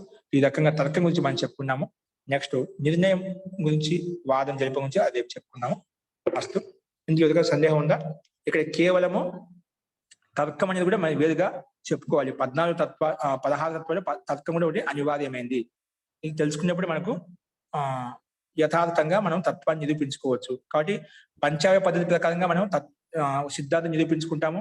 ఇంకోటి తర్కపూర్వకంగా కూడా, తర్క వితర్కపూర్వకంగా మనం ఊహాపోహపూర్వకంగా వస్తుతత్వం తెలుసుకుంటాము. చెప్పాం కదా, ఇప్పుడు జన్మ ఏ కారణం చేత ఉత్పన్నమైంది? నిత్య పదార్థం చేత ఉత్పన్నమైందా, అనిత్య పదార్థం చేత ఉత్పన్నమైందా, లేదంటే ఆకస్మికంగా ఉత్పన్నమైందా? సో జన్మ నిమిత్త కాలం ఉత్పన్నమైన సమస్య ఉంటుంది, అనిత్య కాలం చేత ఉత్పన్నమైన అక్కడ దోషయుక్తం ఉంటుంది, ఆకస్మికంగా ఉత్పన్నమైన దోషయుక్తంగా ఉంటుంది. సో దాన్ని ఏ రకంగా సమాధానం ప్రశ్నలు అడిగామంట, ప్రజలకు సమాధానంగా కర్మ నిమిత్తం జన్మ. ముఖ్యమైన బిందువులు గుర్తుపెట్టుకోవాల్సి అంటే ఈ జన్మ ఎలా కలిగిందంటే కర్మ నిమిత్తం జన్మ. ఇది ప్రమాణపూర్వకం అన్ని శాస్త్రాలు చెప్తున్నా, నిరూపించబడుతున్నాడు. ప్రత్యక్ష ఆగమ శబ్ద ప్రమాణం నిరూపిస్తున్నామట. కాబట్టి మనకు జన్మ కలిగిందంటే ఒకటి గుర్తుపెట్టుకోవాలి మనము. ముఖ్యంగా ఈ బిందులో జన్మ ఉంది అంటే కర్మ ఉంది అంటే జన్మ కలుగుతుంది. జన్మ లేని కలగదు. మన దేవి దేవతలు అంతా అంటుంటాం. అక్కడ కర్మలు ఉన్నాయి, కర్మలు శేషంగా అవశిష్టంగా ఉన్నాయి కాబట్టి వాళ్ళు అది ఆ కర్మ ఏదైనా కావచ్చు, నేను లోక కళ్యాణం కోసం మళ్ళీ జన్మ తీసుకుంటాం, ఏదో కర్మ చేయాలని అక్కడ ఉంటున్నామట. ఆ కర్మ ఉన్నంత సేపే మళ్ళీ జన్మ తీసుకుంటూ ఉంటాం. కర్మలు దగ్ధ బీజభావం కానంత వరకు జన్మ కలుగుతూనే ఉంటుంది, ఆ సృష్టి ఉత్పన్నం అవుతూనే ఉంటుంది, ఎప్పుడు అంతం కానమాట. ఈ సృష్టి ప్రళయ చక్రం అనేది నిరంతరం నడుస్తూ ఉంటుంది. కాబట్టి ముఖ్యంగా జన్మ కలగడానికి కారణం ఏంటి? కర్మ. కర్మ అంటే పాప పుణ్యరూపి కర్మ. పాప కర్మాశయం సంచిత కర్మాశయం మన సూక్ష్మ శరీరంలో ఉంటుంది, లింగ శరీరంలో ఉంటుంది. మన సాంఖ్య దర్శనంలో చెప్పుకున్నాం అనమాట.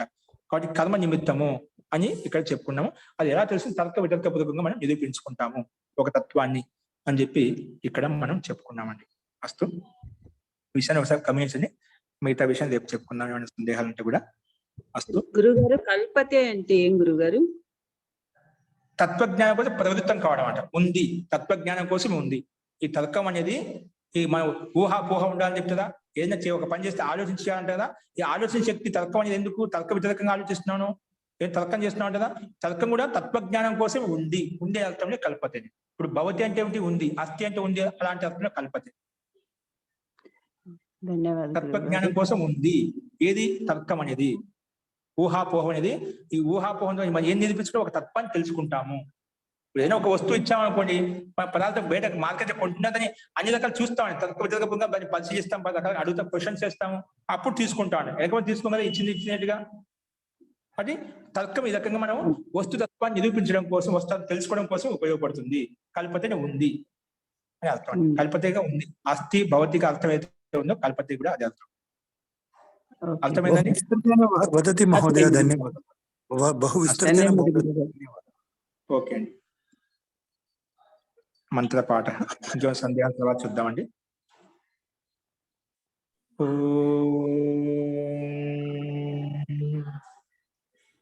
సర్వే భవంతు సుఖినః, సర్వే సంతు నిరామయాః, సర్వే భద్రాణి పశ్యంతు, మా కశ్చిద్ దుఃఖభాగ్ భవేత్. శాంతి శాంతి శాంతి. సర్వేభ్యో నమః. అందరికీ నమస్కారం అండి. నమస్తే మహోదయ.